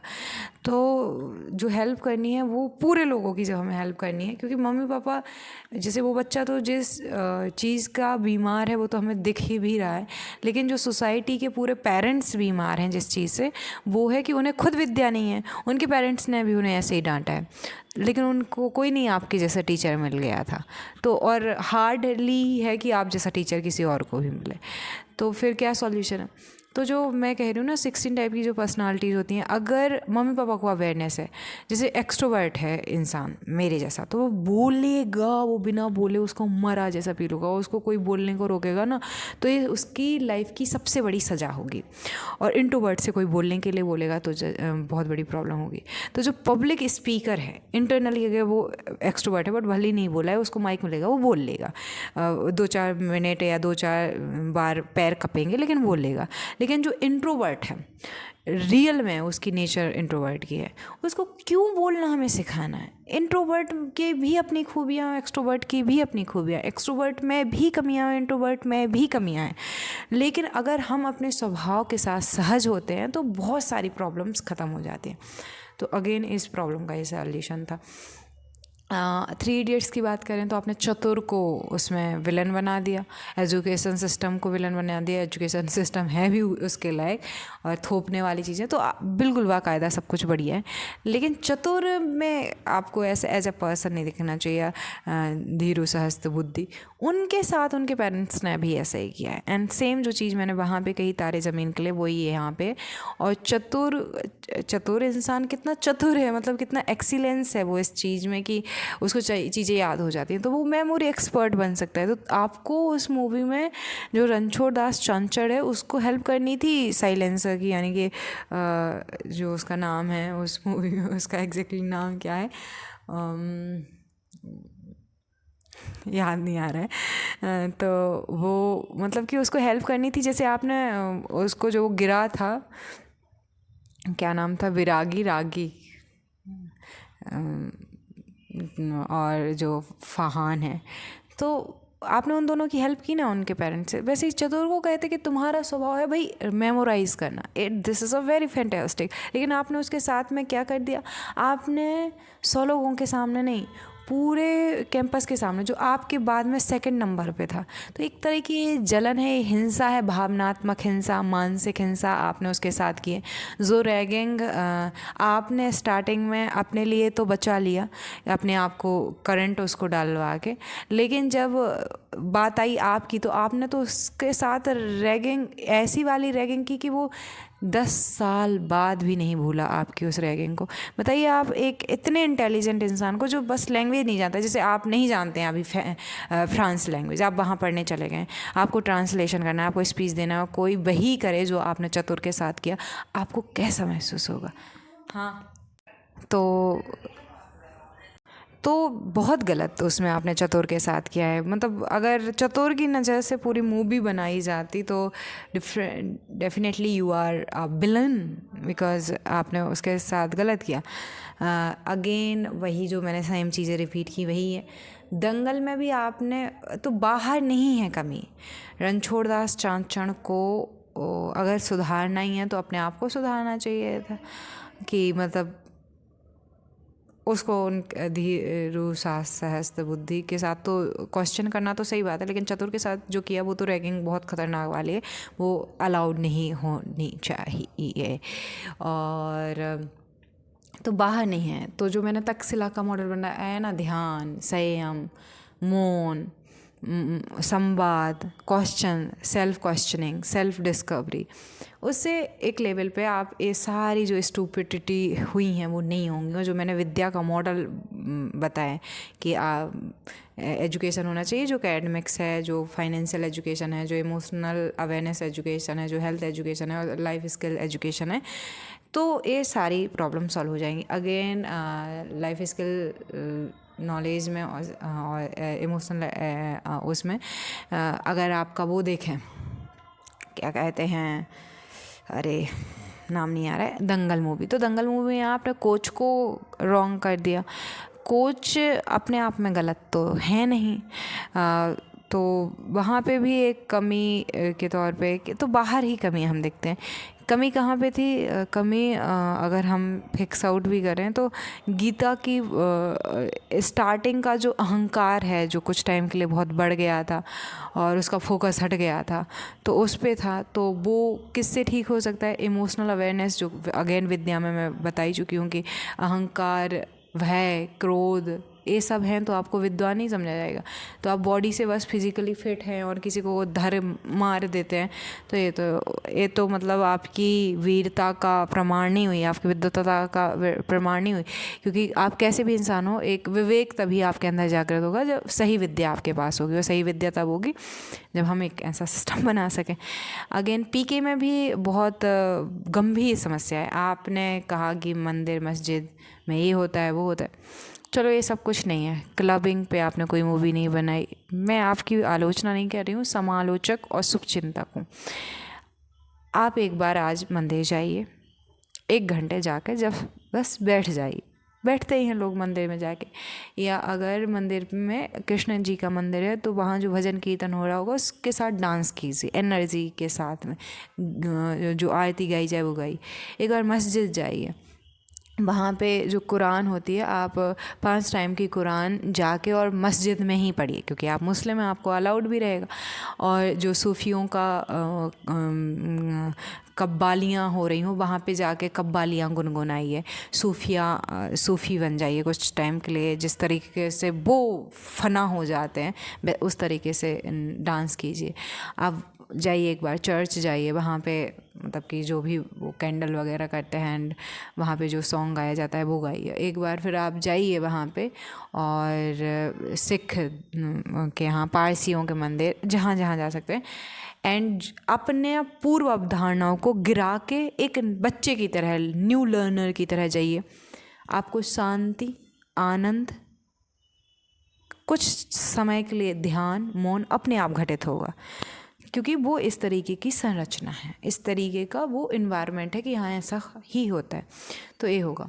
वहीं आप, हाँ आजकल मंदिर भी बहुत भीड़ भाड़ वाले हैं, उनसे तो बहुत प्रॉब्लम है उनमें, मैं उससे इत्तेफाक रखती हूँ, लेकिन वहीं आप पब जाइए, क्लब जाइए और वहाँ पे रहिए कुछ टाइम पे, तो क्योंकि गैदरिंग तो होनी है।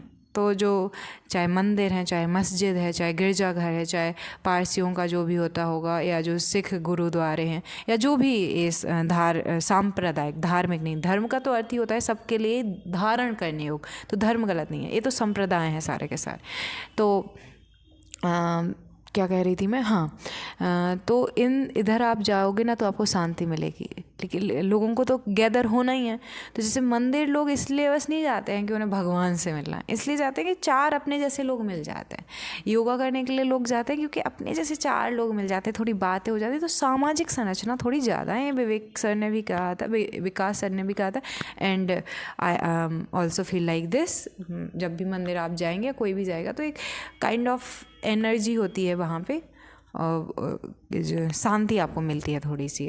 जो नॉर्मल शांत मंदिर है वहाँ पे भीड़ भाड़ तो कुछ ही दिनों होती है, हर दिन तो कह भी किसी मंदिर में नहीं होती। तो बस भीड़ भाड़ ना करें किसी मंदिर में कि एक ही पर्व पे जाना है, अच्छी शांति वाले दिन पे जाइए ना।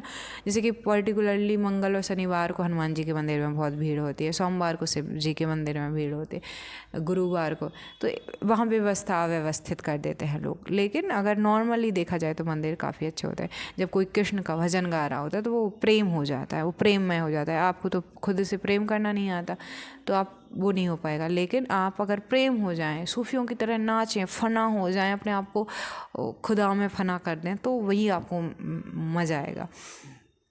तो ये चीज़ें हैं। फिर बात करते हैं किस पे, आपकी पीके मूवी हो गई। तो अगर आप इन संस्थाओं को ख़त्म करेंगे तो और बुरा ही होगा, अच्छा नहीं। और रही बात है कि जो वो अंधविश्वास फैलाते हैं, तो उसका कारण है गरीबी, बेरोज़गारी, मुख्यतः बेरोज़गारी। इंसान बेरोज़गार है तो वो आपने वहाँ पे दिखाया कि इंसान भगवान पास करा दो एग्ज़ाम में, मैं ये चढ़ाऊँगा। क्यों चढ़ाना है उसको? उसको एग्ज़ाम पास करना है। एग्ज़ाम पास क्यों करना है? कि ताकि नौकरी मिले। नौकरी क्यों करनी है? छोकरी मिले, ताकि शादी हो, सब कुछ ऐसा। जब मैंने जो फाइनेंशियल एजुकेशन बता दिया है, अब वो क्यों फालतू में ऐसे रहेगा। दूसरा, अगर उसके पास पैसा है तो वो जैसे मंदिरों में क्यों जाते हैं लोग कि भगवान जी हमारा बच्चा ठीक हो जाए। जब हाँ रोज़गार होगा तो पैसे हैं तो हेल्थ अगर इशू आया तो वो अस्पताल लेके जाएगा, ना कि बाबा बैरागियों के पास में मतलब कि मनोरोग हैं। और कहा जाता है साइको करके, मतलब जितने भी रोग हैं उनमें से 90% मानसिक हैं, यानी कि वो भ्रम के वजह से रोग है, रोग रियल में नहीं। और भ्रम के रोग भ्रम से ही जाते हैं। तो बाबा बैरागी के पास जाते हैं, लोगों के रोग भी ठीक हो जाते हैं। रोग इसलिए ठीक नहीं हुआ कि उनके पास में कोई चमत्कार है, क्योंकि वो रोग ही झूठा था, तो उसका जो इलाज है वो भी झूठा ही था, तो इस वजह से हो जाते हैं। तो तब तक ये संस्थाएँ रहेंगी जब तक के इंसान को ज्ञान नहीं। और ज्ञान कब होगा? ये जो विद्या का मैं बता रही हूँ, उससे विवेक जनेगा, विवेक जन्मेगा तो ये चीज़ें हो जाएंगे। फिर जो मैंने कहा कि आपकी एपीके में ये प्रॉब्लम हो गई, तो ये जो विद्या का जो मैंने मॉडल बनाया 5E में, फर्स्ट ई है एजुकेशन। और एजुकेशन में मैं बता चुकी हूँ 5 एजुकेशन। एक तो एकेडमिक्स एजुकेशन जो चल रही है, ठीक है, एक health education, finance education, emotional awareness education and life skill education. इतना अगर हमने कर दिया, इसमें बहुत ब्रांच, सब ब्रांच, ऐसा ऐसा टॉपिक, सब टॉपिक्स डिवाइडेड हैं। लेकिन अगर कोई ये कर दे, और एक केवल ऐसे नहीं करा जा सकता कि स्कूल्स कर दे, नहीं कर पाएंगे। जैसे कि आज एजुकेशन के लिए यूट्यूब सबसे ज़्यादा देखा जाने वाला है, तो किसी ने वेब सीरीज़ निकाल दी इसके लिए, मूवीज़ में इसको कन्वर्ट कर दिया, देन फायर कर जाएगा ये सब कुछ। क्योंकि आज से 100 साल 200 साल बाद भी ये वैसा ही रहेगा जैसा आज बनाया जाएगा। So this is a most important thing. और अगर ये पूरा मॉडल जो फर्स्ट एजुकेशन का, अगर ये पूरी इंडिया में कोई बॉलीवुड प्रोडक्शन हाउस कर सकता है तो आमिर खान प्रोडक्शन हाउस कर सकता है। अगर कोई एक्टर ऐसी चीज़ों में इंटरेस्टेड हो सकता है तो वो सिर्फ आमिर खान सर और 2-4 और लोग हो सकते हैं। बट क्योंकि मुझे आपके बारे में पता है कि ऐसी मूवीज़ आपने डायरेक्ट प्रोड्यूस की हैं, तो मैं आपके सामने प्रपोजल रख रही हूँ। देखिए, मेरे पास पूरा इमेजिनेशन है, और मेरे imagination, I am a very imaginary person. मेरे इंस्टीट्यूशंस बहुत हाई होते हैं, मेरी सिक्स सेंस बहुत, मतलब जो मैं सोच रही होती हूँ वो मेरे सामने होते हुए मैं देख पाती हूँ, और उसको मैं लिख सकती हूँ, बोल सकती हूँ। बट जिसका इमेजिनेशन अच्छा हो, जो आर्किटेक्चर हो, वो अच्छा इम्प्लीमेंटर भी हो, इम्प्लीमेंटेशन से वही रिजल्ट्स लेके आए, इट्स नॉट कंपलसरी। एक आर्किटेक्चर मज़दूर की तरह, मिस्त्री की तरह दीवारें बना दे तो ये हार्ड है। बट मेरे केस में इमेजिनरी भी मैं ही हूँ, पूरा मॉडल मैंने सब कुछ बनाया हुआ है, बट इसको इम्प्लीमेंट मैं नहीं कर पाऊँगी ऐसा नहीं है। बट मेरे पास अभी रिसोर्सेज काफ़ी कम है। मेरे पास ना तो टीम है, मेरे पास सिर्फ एक माइक है, मोबाइल है, ना मेरे पास में कोई प्रोडक्शन हाउस है, ना मेरे पास कैमरे हैं, ना मेरे पास आपकी तरह ऑडियंस बेस है। I have nothing. मतलब 2000 ऑडियंस यहाँ है, 26,000 इंस्टाग्राम पे फॉलोअर्स है बस, और एक आईडी पे 86,000 फॉलोअर्स है। तो 1 लाख के अराउंड मेरी पूरी ऑडियंस है। आपकी 1-2 करोड़ नहीं, कम से कम 50 करोड़ के आसपास है। तो अगर लार्ज लोगों तक भेजना है तो मैं नहीं, यू आर अ पर्सन। मैं सिर्फ बता सकती हूँ कि ऐसा ऐसा है। जो मैंने आपको 21 डेज का कहा है कि आप करिए, अगर आप वो करते हो, आपको फील होता है कि आपको रिज़ल्ट पॉजिटिवली मिले हैं, आप प्रेम अपने आप से करना सीख गए हैं, आपने क्षमा करना सीख लिया है, तो आप मुझे 1 करोड़ पे कर दीजिएगा। अगर और आप कहिएगा कि आपको मूवी चाहिए इस पूरे कॉन्सेप्ट पे, तो मैं ऐसी मूवी की स्क्रिप्ट लिख सकती हूँ। मतलब पूरा कॉन्सेप्ट है, बट जैसे अगर मैं आपको दूंगी तो आपकी पर्सनालिटी में पूरी फिल्म की स्क्रिप्ट लिखूंगी। और अगर वही चीज़ अगर शाहरुख खान या मतलब कि हॉलीवुड या मतलब नेटफ्लिक्स की वेब सीरीज़ में है, तो वो लिखने का तरीका पूरी तरीके से चेंज होगा। तो अगर आप मुझे 21 डेज के अंदर बता देते हैं, सो आप मुझे मतलब 1 करोड़ पे कर दीजिएगा इस फिल्म स्क्रिप्ट की। 1 करोड़ में से आप 50 लाख पहले पे कर दीजिए, 50 लाख आप जैसे ही मैं आपको स्क्रिप्ट दे दूं आप तब पे कर दीजिएगा। एक तरीके से पूरी सेलिंग हो गई। अब मुझे रुपयों की ज़रूरत क्यों है? बिकॉज आई नीड क्योंकि एक इम्पॉर्टेंट काम है हमारे यहाँ। दूसरा, अगर आपको वेब सीरीज चाहिए एंड स्टेप बाय स्टेप, जैसे कि बहुत डेप्थ में जाके, जैसे वेब सीरीज़ होती हैं, सीरियल्स होते हैं, उसमें चाहिए तो 100 करोड़ का बजट रहेगा, जिसमें से आप 50 करोड़ मुझे 21 डेज़ के अंदर पे कर देंगे। 50 करोड़ आप आफ्टर, जब मैं पूरे आपको वेब सीरीज़ लिख के दे दूँ या टाइम टू मतलब कॉन्ट्रैक्ट साइन कर लूँ अच्छे से, या एक एपिसोड एक सीज़न रिलीज़ हो जाए, तो फिर आप मुझे बाकी का तो फिर जैसे जैसे आपको करना होगा कर दीजिएगा। लेकिन 21 डेज़ के अंदर आपका कोई भी रिस्पांस नहीं आया तो फिर मैं नेटफ्लिक्स या किसी और को अप्रोच करने की कोशिश करूँगी। क्योंकि देखिए, क्या मैं बेरोज़गारी इंडिया की ख़त्म कर सकती हूँ? Yes I can. जैसे 100 करोड़ का ही मैंने बजट क्यों रखा है कि आप ऐसा मुझे पे करिएगा। देखिए, पहली बात, मुझे 10 करोड़ अपनी बहन को, 10 करोड़ भाई को, 10 करोड़ माँ को, 10 करोड़ मुझे चाहिए और 10 करोड़ परमात्मा को एक काम है वहाँ पे समर्पित करना, और 50 करोड़ में इंडिया की बेरोज़गारी पे काम करना है। अभी क्या है, देखिए, जैसे मैं अपनी बहन और भाई का तो नहीं बताऊंगी कि वो कैसे उसको यूज करेंगे अपने 10 करोड़ को, माँ जी कैसे करेंगे, बट मैं कैसे अपने 10 करोड़ को खर्च करूँगी। तो मुझे एक टीम चाहिए, एक एडिटर्स की हाई मतलब प्रोफेशनल टीम चाहिए। मैं ही अभी अपनी वीडियो शूट करती हूँ और वो भी इस माइक से करती हूँ, इस कैमरे से करती हूँ। तो एक जगह लाइव चल रहा हो, एक जगह अलग चैनल पे हो, क्योंकि मैं पूरे दिन बोल सकती हूँ, मेरे अंदर कैपेसिटी है।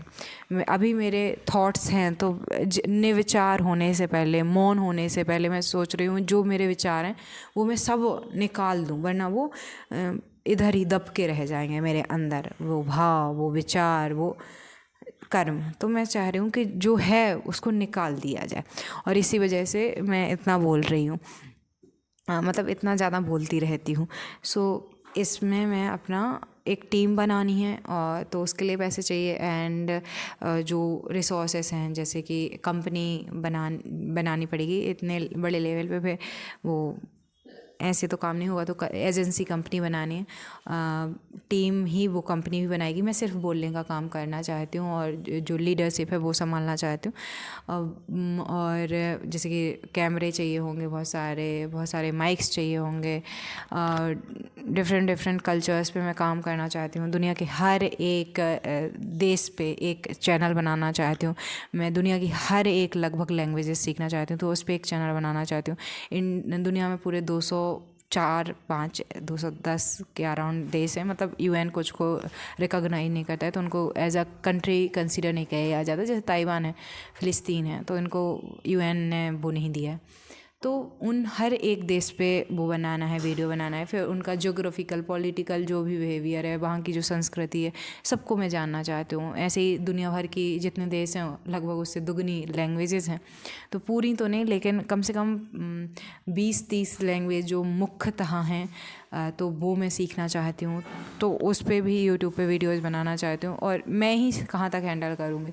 टाइटल टैग, डिस्क्रिप्शन डालना, थंबनेल बनाना एंड अपलोड करना, ये सब बहुत हार्ड है मेरे लिए इजी क्या है? रिसर्च करना, सीखना, सिखाना। मुझे लर्न और टीच, ये दोनों ही चीज़ें पसंद है। तो मैं सिर्फ ये करूँगी, ये टीम सब कुछ संभाल लेगी। तो इसलिए 10 करोड़ अपना इस तरीके से खर्च करना है।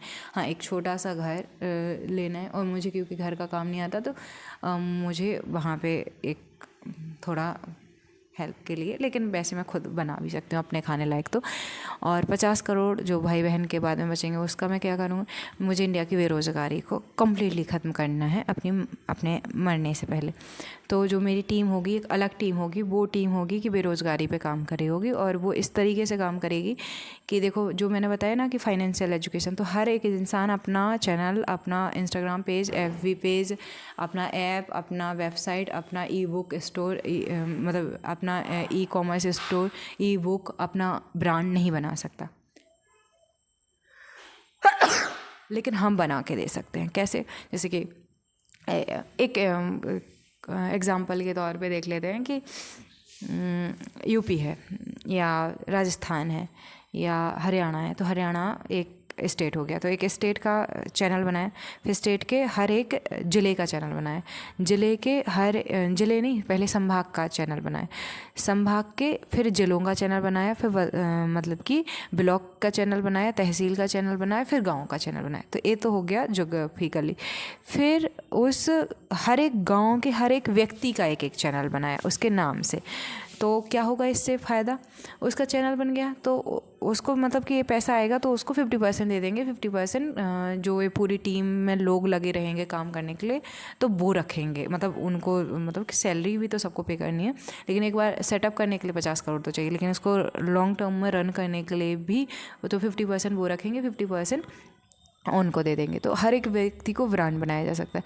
अब हर एक व्यक्ति को ऐसा नहीं है कि पूरी दुनिया ही बहुत बड़ी वो ब्रांड बन जाएंगे, लेकिन कम से कम 1 लाख लोग भी उनके जैसे उनको फॉलो करते हैं उनके स्वभाव की वजह से, क्योंकि ऐसा तो है ही कि 1 लाख करें। तो अगर 1,000 ने भी ख़रीदा 1,000 का प्रोडक्ट तो 10 लाख हुए एक महीने के। और वही पेमेंट अगर वो स्टॉक मार्केट में पैसा डाल दिया, रियल एस्टेट में, तो वो फाइनेंशियली सिक्योर होगा। तो मैं ये जिम्मेदारी किसी पे नहीं सौंपना चाहती हूँ कि मतलब बेरोज़गारी ख़त्म करने की मैं किसी और पे, ये मैं ही ओन करना चाहती हूँ और मैं टीम लीड कर सकती हूँ। और अगर ये कोई और करना चाहे तो वो भी कर सकता है, बट उसका इंटेंशन बहुत प्योर होना चाहिए। जैसे मेरा काम है सुबह 11 बजे से 6 बजे तक काम करना, बट मैं जो कमाऊँगी वो लुटाऊँगी भी। मैंने कहा था मैं कबीर हो सकती हूँ कि मैं बाज़ार भी जाऊँगी, बेचूँगी भी, लेकिन वहीं लुटाऊँगी भी। यहाँ पर मैं अपने लिए एक भी चीज़ नहीं करी हूँ अभी तक, बचपन से आज तक मैंने जो भी किया अपने परिवार के लिए किया। अब वो परिवार मेरा बहुत बड़ा हो गया एक तरीके से कि अब मेरी भाई बहन की कुछ 2-4 साल में शादी हो जाएगी तो मैं पूरे विश्व को अपना वसुदेव कुटुंबकम विश्व का वो मान, तो दुनिया के हर एक इंसान को मुझे फाइनेंशियली सिक्योर करना है ताकि वो आत्मबोध के रास्ते की तरफ जाए। तो और उसके लिए विद्या बहुत ज़रूरी है। विद्या से विवेक आता है, विवेक से वो आत्मनिर्णय, आत्मसंवाद, आत्मचिंतन, आत्मावलोकन और आत्मज्ञान तक पहुँच सकता है। तो जैसे ही वो टीम होगी तो एक एक इंसान को ये सब किया जाएगा एंड 50% उसको टीम को कर दिया जाएगा।